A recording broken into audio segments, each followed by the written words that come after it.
Hi, shalom friends. I want to talk to you today about an issue, indeed a problem, that concerns many of us. And that's the word anxiety. People are very anxious.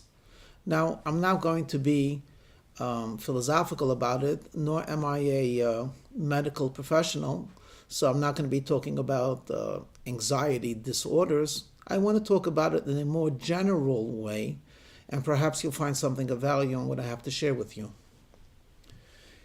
First of all, what is anxiety? And almost always what comes with anxiety is the following word, worry. Worried about what? About the future. Or worried about something that might happen, which hasn't yet happened. In fact, the anxiety concerns an uncertainty about the future.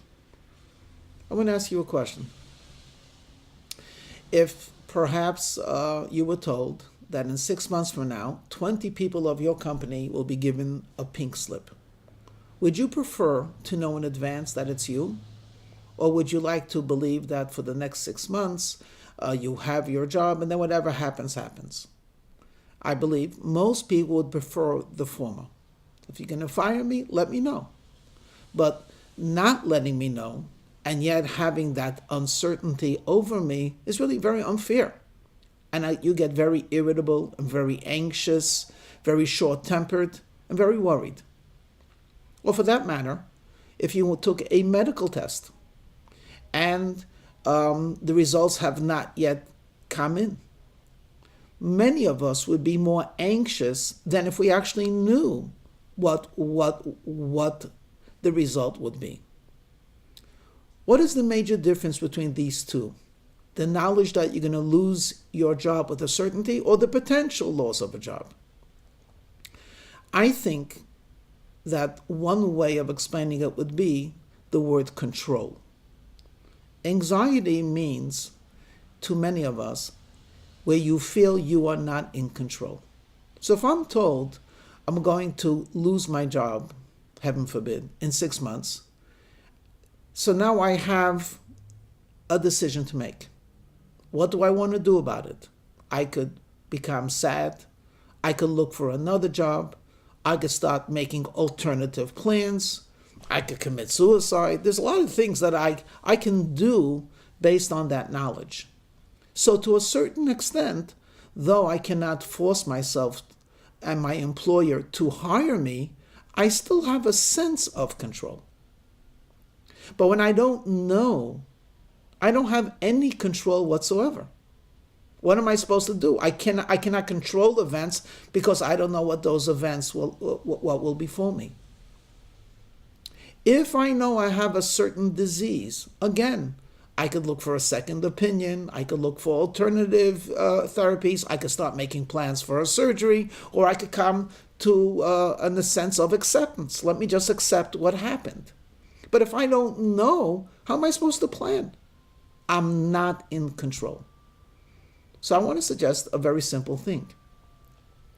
The solution to overcome anxiety is to surrender to the truth that I'm not in control. As long as you still think you're in control of, and you can fit this in, control of your life, control of your health, control of your family, control of your environment, control of your government, control of the immediate around you, the more you truly believe that, the more you're going to have to combat the sense of anxiety, because no one knows the future. And here you are a control freak. You want to be in charge. And if you're not in charge, you get very anxious. But if you could surrender that and say to yourself, there's a higher power, there is a divine plan, there's providence, what's going to happen will happen because God wills it. And my job is to accept and adapt and work with the decision of the Almighty. It's not any more anxiety I have to deal with. It's actually practical reality that I have to deal with.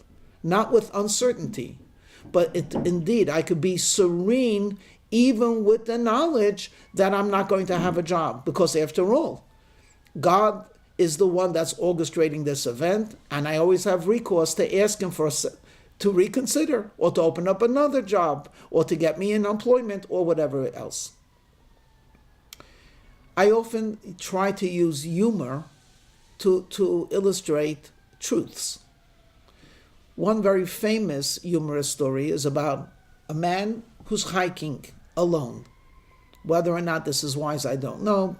But this is a hiker of many years, and he enjoys challenging himself. At one time, he's on a hill, and he starts walking up a mountain, and he's making a lot of progress. However, little did he know that when he came very close to the edge, some of the earth was very, very loose. He crumbled, and he began to slide down this mountain.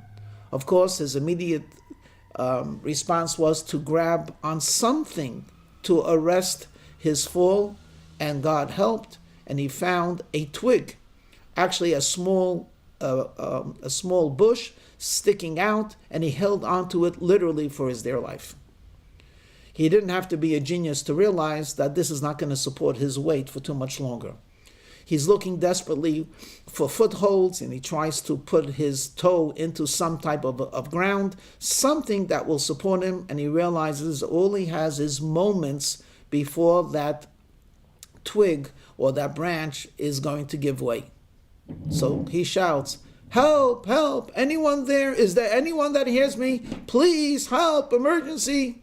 And of course, all he hears is the reverberations. He hears an echo. And he hears himself shouting back, "Is anyone there? Is anyone there?" And again, he tries to muster up enough strength to somehow create a foothold where there is none. And he's looking at that bush, and he's seeing from its roots, it's beginning to weaken. And once again, he shouts, "Please, God, if you're there, can you help me? Do you hear me? Please, I'm asking." And to his utter amazement, a deep, resonant voice is heard back. It's not his voice. That's not an echo. "Yes, I have heard you. God, thank you so much for listening. What should I do?" "Let go of the bush, and I will carry you, or I will catch you."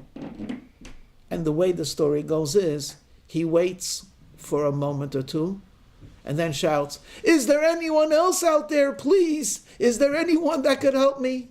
Now, it's a joke. What was the issue over here? He had one tiny piece of security, which is not really very secure at all, because it's inevitable that this bush will be uprooted. But he feels like he has some sort of control. Play this out in your mind. What happens if someone shouts, "Hold on, I'm coming, I'm coming." And he's holding on, and sure enough, there's a fellow hiker who throws down a rope. And the rope is clearly not strong enough to hold his weight. He says, "Well, it's the best I could do. Hold on to the rope and let's try." Well, he would try. Why? It's iffy to begin with, but he feels he's doing something. He's in control. But to relinquish control completely, to fall down, to be in free fall, and to expect God to catch me, that is very difficult for a person to do. And that's precisely what we have to do. It's so interesting that in leadership training seminars, as well as in special forces and in many other places, one of the most important things they teach the participants is give up your control and trust the group. Fall backwards. Let the people catch you. And it's very hard to let go of a rope and imagine the people down there catching you. But that's what they do. It's a mind thing. You can do that. You can relinquish what you think is security to be held and embraced by a much more powerful force. So the solution to anxiety is not only do not worry. The solution to anxiety is surrender yourself to God. believe, feel, and indeed embrace that God is with us at all times and all places. And we cannot control the future. We're not supposed to control the future. We could try to do the best we can in creating a secure future, but it's very, very limited, and it's only within our realm. So friends, you want a tranquil life, a serene life, a life of not being bothered by the uncertainty, then one thing is for sure. Acknowledge the certainty of God's being, and without a doubt, we will find our life much more tranquil. Shalom, and good luck in your journey.